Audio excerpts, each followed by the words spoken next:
Bangladesh cricket বোর্ডের সভাপতির জন্য নির্বাচনের চিন্তা করছেন সরকার। এতদিন বাংলাদেশ ক্রিকেট বোর্ডের পরিচালক মাহবুবুল আনামকে কেন্দ্র করে আবর্তিত হচ্ছিল ঢাকার ক্লাবগুলোর নির্বাচনী মোর্চা, যার মূল লক্ষ্য ছিল বিসিবির সভাপতি পদে নির্বাচন।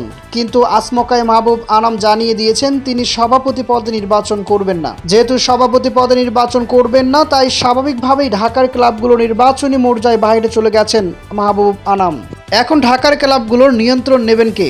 প্রিমিয়ার প্রথম, দ্বিতীয় এবং তৃতীয় বিভাগের ৭২ ক্লাবের কাউন্সিলরদের নেতা হিসেবে বোর্ড নির্বাচনের নৈপুণ্য কারিগর হবেন কে? যে প্রশ্নটি আরও বেশি উঠেছে তা হলো বিসিবির সম্ভাব্য সভাপতি বা হবেন কে?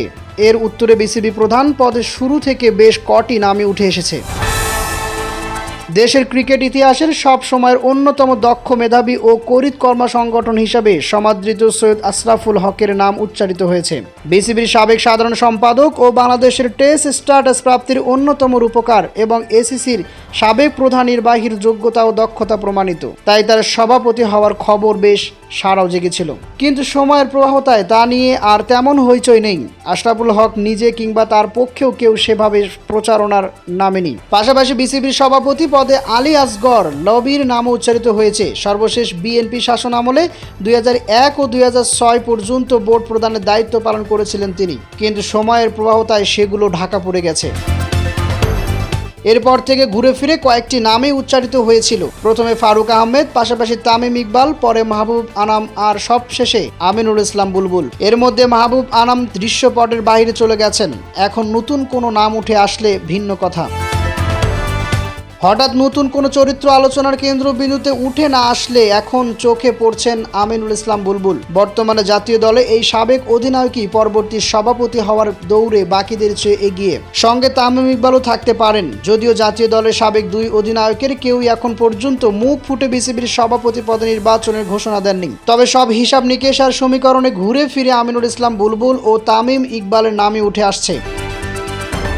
ভেতরের খবর, বর্তমানে অন্তর্বর্তীকালীন সরকারের প্রথম পছন্দ আমিনুল ইসলাম বুলবুল, কারণ ফারুক আহমেদের বদলে বুলবুলকে বোর্ড সভাপতি হিসেবে বেছে নিয়েছেন বর্তমান সরকার। কাজে এই সরকারের আমলে অর্থাৎ আগামী অক্টোবরে বিসিবি নির্বাচন হলে বুলবুলই হবেন বর্তমান অন্তর্বর্তী সরকারের মনোনীত বা পছন্দের প্রার্থী। দায়িত্বশীল সূত্র জানিয়েছে বুলবুলকে সভাপতি পদে নির্বাচন করার কথা বলা হয়েছে। তবে ঘনিষ্ঠ সূত্রে খবর, বুলবুল ভাবছেন আগামীতে বোর্ডে থাকবেন কিনা।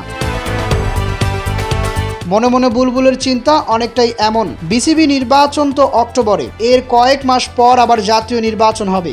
সেই নির্বাচনে বিজয়ী দল যদি জাতীয় ক্রীড়া পরিষদের কোটায় আবার সভাপতি বদলের চিন্তা করে, তখন কি হবে? তখন যদি আবার নির্বাচিত সরকার তাকে সভাপতি পদে না রেখে নিজেদের পছন্দ কাউকে বেছে নিয়ে নতুন কাউকে সভাপতি নির্বাচিত করে। জানা গেছে ভেতরে এমন চিন্তা মাথায় বাসা বাঁধলেও শেষ পর্যন্ত হয়তো বিসিবি প্রধান হিসেবে বুলবুলকে বেছে নিতে চাচ্ছেন এনএসসি তথা সরকার। এদিকে মাহবুব আনাম দৃশ্যপটের বাইরে চলে যাওয়ায় তামিম ইকবালের আবারও পর্দায় আসার একটা সম্ভাবনা তৈরি হয়েছে। হার্ট অ্যাটাক না হলে হয়তো এতদিন তামিম বোর্ড প্রধান হওয়ার অন্যতম দাবিদার থাকতেন, কারণ এক সময় ক্রীড়া উপদেষ্টা আসিফ মাহমুদ সজীব ভুঁইয়ার পছন্দের মানুষ ছিলেন চট্টগ্রামের খান পরিবারের বর্তমান প্রজন্মের কনিষ্ঠ খান তামিম। হার্ট অ্যাটাকের আগে তামিমই ছিলেন বর্তমান ক্রীড়া উপদেষ্টার খুব কাছাকাছি। বিভিন্ন সময় ক্রিকেটীয় কর্মকাণ্ডে তামিমকে কাছে ডেকে নিতে দেখা গেছে আসিফকে।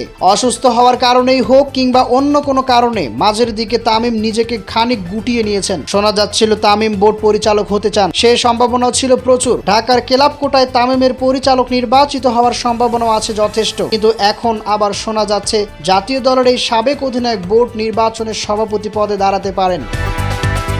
সাংবাদিকদের আলাপে তামিম ইকবাল বলেন, আমি নির্বাচন করলে আমার মতোই আগাবো, কারোর সঙ্গে জোট করে নির্বাচন করব না। বসুন্ধরার সঙ্গে জোট বেঁধে নির্বাচন করব এমন খবর ঠিক নয়। আমার স্থির বিশ্বাস ও আস্থা আছে। আমি আমার নিজের পায়ে দাঁড়ানোর সামর্থ্য রাখি। আমি সেভাবেই সামনে আগাতে চাই।